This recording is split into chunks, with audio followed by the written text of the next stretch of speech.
Welcome, ladies and gentlemen, and thank you very much for clicking on the video. And first and foremost, I want to give a quick reaction to my free-to-play friendly video. It gained quite a bit of traction, and I really appreciate all the feedback. Doesn't matter if it's affirmation, people agreeing, but especially people who are critical. For me personally, criticism goes further than, agreements and affirmation, confirmation, all that stuff. Being pampered is nice, but criticism, in my opinion, gets you further unless you want to stagnate and do the same content over and over again. With that being said, I also render my channel to the community, which directly correlates to the criticism. I want to know what people think and how they feel about whatever in regards to Rise of Kingdoms. This means I will never be sponsored by Lilith, not even for $10 million. Well, actually, yeah, I might betray you for $10 million. But, if they are like, hey, $10,000 a month, no, thank you. I'm not going to do it. I will also never play a fucking Raid Shadow Legends advertisement or anything like this. My channel, I want to represent the community as a general idea, okay? So today's topic is something that really pisses me off, especially because the YouTubers or the big YouTubers, they all cater to this problem, and they are completely losing the connection to the community by doing this. They have no freaking idea how bad this game actually is for the average gamer. Even when they love playing Rise of Kingdoms, they actively hate it. It's kind of like this FIFA symptom.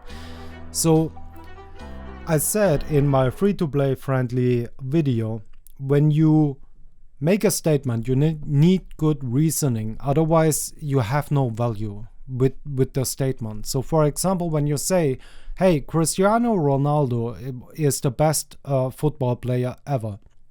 Well, okay, somebody is going to ask you why. And what are you going to say? If you say, yeah, he scored a lot of goals. Well, that's not really a valid argument, right? Because a lot of players scored a lot of goals. You need good reasoning. Otherwise, your statement is just empty. So let me try to articulate good reasoning for why Crystal Tech absolutely sucks. It sucks that the big YouTubers are not outspoken more about this issue, and how Lilith constantly fails to create a fair fighting environment, which also, again, benefits the big YouTubers. So, for the rest of this video, I might use the term MMR a lot. MMR is a matchmaking rating. So, for example, whenever in a player versus player environment, when you queue up for a match, this is in FIFA, Call of Duty, League of Legends, Rise of Kingdoms, doesn't matter where it is. You have a MMR. And this is based on whatever, your skill level, your power level, like how much power do you have, how many kill points, or in League of Legends, it could be how high is your hidden elo. Right, because there you basically have a number attached to your account showing Riot how successful or how strong is this player. So your kingdom has a MMR. This is however the algorithm works. This could be all players combined, the power level, the kill points, the dead troops, whatever it is. All fine and well. This is good. This is what you need. However, here comes the problem. You queue up and the algorithm tries to find kingdoms that are also queued up and are on your MMR level. Give and take a little bit. So let's attach a value. Let's say 1. Your MMR is 1. Now, sometimes there are not enough kingdoms queued up with this MMR, so now it finds 2 kingdoms that have 0.5 MMR. So they put 2 kingdoms into 1 camp. That is also fine and well. Now, the match has been found and your pre-KVK starts. And here is how it gets so stupid that I can confidently say I have never seen anything designed as bad as this in an online game. And that is me saying this. I've been playing World of Warcraft since May of 2005, and I'm saying this. I've never seen anything as stupid as this. This is player versus player. The match has been found, and just a handful of days after this, the game prompts you to train as many troops as possible for rewards, for very fucking big rewards, and completely screw up the MMR in the first place. How exactly does this make sense? How? I have no idea. So this goes even further, because you are not even on the map yet. You don't even see your opponent. You are not in the Lost Kingdom. Now, a couple days later, you go onto the Lost Kingdom, and now you have fucking Crystal Tech, which makes this much worse. Now, your kingdom, like I said, has a MMR of 1. And one opponent has the same MMR. But now the game doesn't know how much is a player going to spend, because it's your decision, right? So now you have this one kingdom where people are like, hey, we have a little a little extra money this month, so let's buy some crystals. Now theoretically your MMR shoots up to 1.5 at the very least, because not only have you been troop training for the pre-KVK, but you are also buying Crystal Tech. So why exactly do you have a MMR in Rise of Kingdoms? It makes no sense whatsoever. You could just match up anybody with anybody and see what happens. In talking in generality, most kingdoms are actually decided during the very first gate opening. You can just see what is going to happen.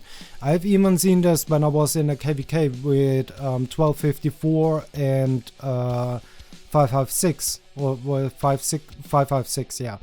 First gate opening happened and you just knew what was going to happen. You watched the fight for about 10 hours and it was definite who is going to win. And this is how I see it most of the time. I barely ever see a KVK where I'm like, damn, this is going to be a really nice fight in Kingsland and nobody knows what is going to happen. So not only, are the KVKs already are kind of screwed up because they are mostly decided very early, but you also have this problem with the MMR, which has me thinking, is maybe the MMR and the troop training Crystal Tech the problem in the first place? Because here's the thing, you can exploit this system, you can completely obliterate it, and a whole lot of alliances do this. And I have actually been in KVKs with alliances that do this, and I would say this is very indulging, especially for Osiris League alliances. So what you can do is the following. You have a couple players grouping up and they are looking for a dead kingdom, like a very small kingdom. They migrate all into it and then they force a situation where they become the only players in the kingdom. Basically meaning they are going to zero everybody who is not migrating out. This happened a lot in this game since the very beginning. Like on Reddit you saw it all the time. Oh, in this kingdom everybody is being zeroed because this alliance wants to be alone. So now you make a set of rules. Since you want to play Osiris League, everybody, I don't know, is at 100 million power, plus minus 5 million. And then you also have the rule everybody has so and so many farms, but no farm can be stronger than 5 million power. You want to keep the power as low as possible. But since you are like a competitive Osiris League team, you are spending a whole lot of money. So now think about how the queuing up for KVK looks like for them. They have the 1 MMR, like your kingdom. And then everybody shoots up in the pre-KVK by 20 million power. So 20 million power is really no problem for somebody who is spending a good amount of money. Not only that, they are all buying Crystal Tech. Basically, your kingdom has absolutely no chance against them. Let me give an example of of the same thing, the same concept, just in a smaller scale. Champions of Olympia. You can queue up with 4 friends or alliance mates and be matched up against 5 randoms who don't know each other. This makes no freaking sense. I have never ever seen this, where you have a ranking system, so brackets, you know, the copper, silver and gold, diamond, champion above. I have never seen something where you have a ranking, but you can group up, queue up and be matched against randoms. This doesn't happen ever. For example, in League of Legends, doesn't matter what you play, if you queue up as a duo, you are always being matched up against a group of 5 where 2 players are also pre-made. It always doesn't matter if you play non-ranked, doesn't matter if you play ranked. So you know, again, it is intellectually bankrupt. It is so insanely stupid that I can confidently say I have never seen anything like this. Let me give you a sports analogy. Right now we have the NBA season going on. In a bit we will have all 82 games played for each team. And then it is about who is seeded where, and we have the play-in tournament and the playoff start. Let's say you have the play-in tournament, and then you have the first seed, so the very first team, which, whatever, let's say the Golden State Warriors. And you have the 8th seed being matched up against each other in the playoffs. So the 8th seed could be the Los Angeles Lakers. Now, right before the playoffs start, just a couple days before that, you actually open up the trade market, allowing teams to become better or worse, whatever, through trades. And now the Lakers be like, hey, actually, you know what? We are up against the Golden State Warriors. Let's get rid of D'Angelo Russell and our first round pick, and we get Damian Lillard, or even worse than that, Luka Doncic. And now the Lakers are completely overpowered as the 8th seed and mess up the Warriors and become the NBA champions. Let me give you a different example, because not everybody is American, just like me. Football. Let's say you have the Champions League, you have the semifinals, you have PSG Paris against, I don't know, Bayern Munich. And PSG loses. And right after the semifinals, you open up the transfer market, allowing players to switch teams. So now Mbappe, Neymar and Messi say, hey, you know what, let's all go to Bayern Munich. And Bayern Munich then wins the Champions League just 2 weeks later. How, you know, obviously this is much more dramatic, but it is the same concept. And please tell me, do me the favor, please tell me, how does this make sense? And it's a direct question to Lilith. But not only to Lilith, it's also a question to the big YouTubers, because I really have a problem with them, because they are not outspoken about all those things, because obviously it caters to them, right? They want to do things that other people cannot do. just so they watch their content. You want to see what it's like to have 7 strong marches and have the YouTuber tell you stupid stuff like, oh yeah, it's efficient to use as many marches as possible, which is misinformation. And you know, they want all those things, but then they act like they are catering to the community, and that is fraudulent. That is actual ill intent. So what I would like to see is more people representing the community, because the community, if you look at it, really has no voice. Just to give you an example, I've seen the one message from Lilith just a couple days ago where they were talking about how they are kind of listening to the community and the suggestions and stuff. And now look at what the community has been asking for. There was literally a concern or a suggestion that you could rotate structures just so you can design better layouts for your city. Those are things the community wants. It's not infinite resources so you can stay on the battlefield for 24 hours, even though you are already doing this and you do have infinite resources because everybody is helping you, because you are a whale, which means you have the best garrison, the best rally, and the best open field marches in the game.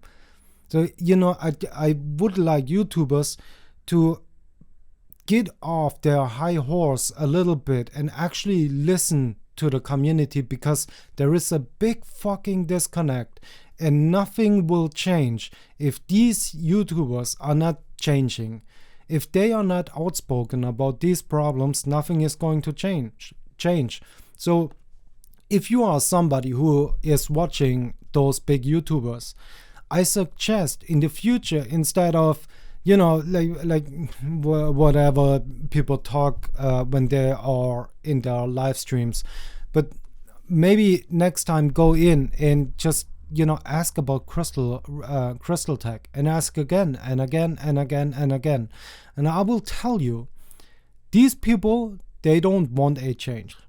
They don't want it. They like it the way it is. Because again, they want to be able to do the things that you cannot do. Otherwise, nobody would watch them. People are watching the live stream because they want to see a benchmark. What is possible in this game?